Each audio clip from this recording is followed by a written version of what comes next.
مسافہ ایک ہاتھ سے کرنا ہے، یہ دونوں ہاتھ سے، اس کے بعد سینے پہ ہاتھ رکھنا چاہیے نہیں۔ مسافہ ایک ہاتھ کا دوسرے ہاتھ سے ملنا، اس کو مسافہ کہتے ہیں۔ آپ کا ایک ہاتھ، آپ کی ہتھیلی دوسرے بھائی کی ہتھیلی سے مل رہی ہے، یہ مسافہ ہے، اور یہی رسول اللہ صلی اللہ علیہ وسلم کی سنت سے ثابت ہے۔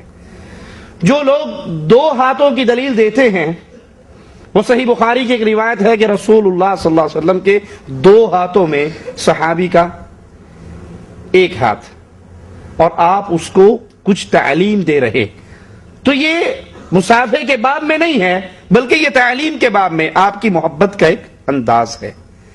اس سے دلیل لے کر کہتے ہیں کہ نہیں، دو ہاتھ سے مسافہ کرنا سنت ہے۔ لیکن میٹھا میٹھا ہاپ ہپ، کوڑا کوڑا، تھو تھو، اگر اس حدیث کو بھی صحیح مان لیا جائے تو اللہ کے نبی کے کتنے ہاتھ ہیں اور صحابی کے کتنے ہاتھ ہیں؟ ہمارے ہاں کیا ہوتا ہے، مولوی صاحب کا ایک ہاتھ، جو بڑے پیر صاحب ہوں، شاہ صاحب، شیخ صاحب، بلکہ ہاتھ کیا، وہ بیچارے یوں لٹکا کے بیٹھتے ہیں، جن پھیرنا ہے پھیر لوے، ان کو ٹائم ہی نہیں ہوتا کسی طرح اتنے مریدوں کو ملنا، تو ہاتھ یوں کر کے بیٹھ جاتے ہیں، یا کوئی آئے بھی تو چار انگلیاں کر دیتے ہیں۔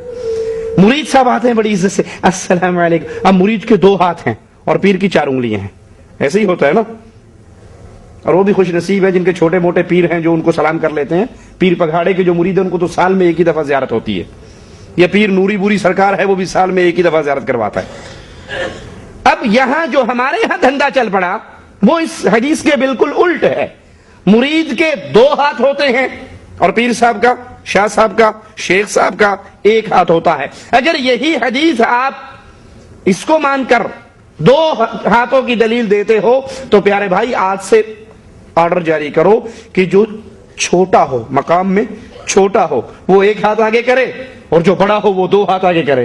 تو کوئی پیر صاحب ماننے کے لیے تیار ہوں گے؟ کہیں گے دیکھو کتنا گستاخ ہے، ایک ہاتھ آگے کر رہا ہے۔ تو سنت ایک ہاتھ کو ملانا دوسرے ہاتھ کے ساتھ، یہ مسافہ کہلاتا ہے، اور یہی رسول اللہ صلی اللہ علیہ وسلم کی سنت ہے۔